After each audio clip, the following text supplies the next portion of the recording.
পড়াশোনায় একদমই মন নেই সন্তানের। বাচ্চারা খুবই মোবাইল ভক্ত। অনেক মা বাবা বলেন, আমার সন্তান মোবাইল ছাড়া ভাতই খেতে চায় না। এখন আমরা কি করতে পারি আমাদের বাচ্চার জন্য? তো বাচ্চাদেরকে না বকে আজকের যে উপায়গুলো বলবো, এই উপায়গুলো মেনে চলবেন। দেখবেন বাচ্চাদেরকে বকা লাগবে না, এমনিতেই বাচ্চারা মোবাইল থেকে ফিরে আসবে এবং পড়াশোনার প্রতি মনোযোগী হবে। মা বাবারা চান সন্তানরা পড়াশোনায় মনোনিবেশ করুক।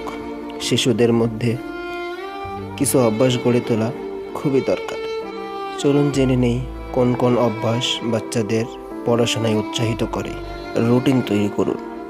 আপনার শিশুর জন্য একটি রুটিন তৈরি করুন। এই রুটিনে খেলা থেকে শুরু করে পড়াশোনা পর্যন্ত নির্ধারিত সময় ঠিক করুন।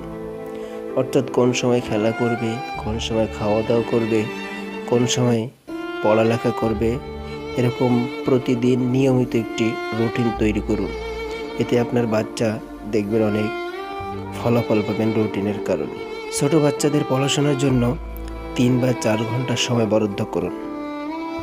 পড়াশোনার অভ্যাস তৈরি হবেই। তবে হ্যাঁ, মনে রাখবেন, বাচ্চাদের ক্ষেত্রে 3 বা 4 ঘন্টার অধিক সময় নেবেন না। 3 বা 4 ঘন্টার মাঝামাঝি স্থানে রেখে বাচ্চাদেরকে প্রতিদিন একটা নিয়ম অনুযায়ী এই সময়টায় তাদের পড়তে বসাবেন। দেখবেন তাদের পড়াশোনার প্রতি মনোযোগ আগের থেকে অনেক বেশি হয়ে যাবে। আলাদা পড়ার জায়গা তৈরি করে দিন। অধ্যয়নে মনোযোগ এবং একাগ্রতা খুবই প্রয়োজন। আপনি যদি যে ঘরে ঘুমান, যে ঘরে ওঠা বসা করেন সবসময়, সেই ঘরেই বাচ্চাদের পড়তে বসান, তাহলে কখনোই কিন্তু আপনার বাচ্চা পড়ার দিকে মনোযোগ হতে পারবে না। পড়ার দিকে তার কোনো খেয়ালই থাকবে না, কারণ তার সবসময় খেয়াল থাকবে আপনি কি করতেছেন, তার বাবা কি করতেছে, তার ভাইয়া কি করতেছে, তার বোন কি করতেছে। এরকম তার মনোনিবেশ সবসময় বাইরের দিকে থাকবে। কিন্তু যখন আপনি তার আলাদা পড়ার ঘর করে দিবেন, সে যখন নিরিবিলি থাকবে, তখন সে পড়তে স্বাচ্ছন্দ্য বোধ করবে। বাচ্চাদেরকে চাপ নয়, বাচ্চাদের সবসময় পড়াশোনা করতে বলবেন না। এতে তাদের মনে পড়ালেখার প্রতি ভয় তৈরি হয়। আপনি তাদেরকে যখন হেড দেখাবেন, আপনি তাদেরকে যখন উত্তেজিত কণ্ঠে বলবেন যে পড়তে বসো না কেন, এরকম চাপ সৃষ্টি না করে সুন্দরভাবে বাচ্চাদেরকে বোঝাবেন। দেখবেন ইনশাআল্লাহ অবশ্যই তারা আপনার কথা মেনে নিতে বাধ্য হবে। মনে রাখবেন, বাচ্চারা সবসময় স্নেহ, আদর, ভালোবাসায় গড়ে ওঠে। শেখার জন্য তার চেষ্টার প্রশংসা করুন। পড়াশোনার বাইরে সে কোনো কাজ করলেও বাহবা দিন।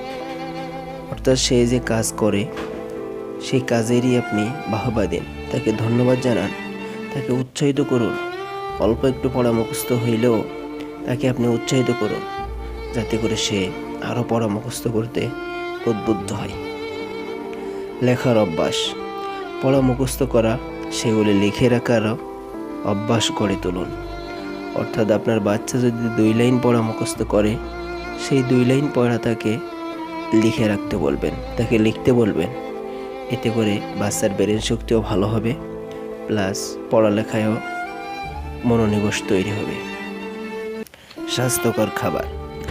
শিশুদের স্বাস্থ্যকর খাবার খেতে দিন। সকাল ও সন্ধ্যায় নিয়মিত দুধ পান করতে বলুন, কারণ দুধে অনেক প্রোটিন আছে। এটা বাচ্চাদের পড়ালেখায় অনেক সহযোগিতা করে। ঘুম। ভালো পড়াশোনার জন্য প্রতিদিন ভালো ঘুমও জরুরি। এজন্য সঠিক সময়ে ঘুমানোর অভ্যাস গড়ে তুলুন। আপনার বাচ্চাকে রাত জাগা না শিখিয়ে, মোবাইল না চালিয়ে, মোবাইল না দেখায়ে আপনি আপনার বাচ্চাকে অন্য যে কোনো উপায়ে দ্রুত ঘুম পাড়ানোর চেষ্টা করুন। এতে করে আপনার বাচ্চার ব্রেন, মস্তিষ্ক সবই সুন্দর থাকবে এবং পড়ালেখার প্রতিও আগ্রহ বাড়বে। এই ছিল আজকের ভিডিও।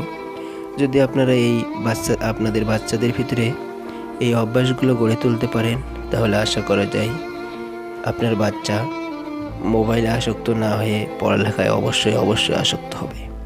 যদি ভিডিওটি ভালো লাগে, একটি লাইক করে, কমেন্টস করে ভিডিওটি শেয়ার করে দিবেন এবং চ্যানেলটিকে যারা নতুন দেখছেন সাবস্ক্রাইব করে দিবেন।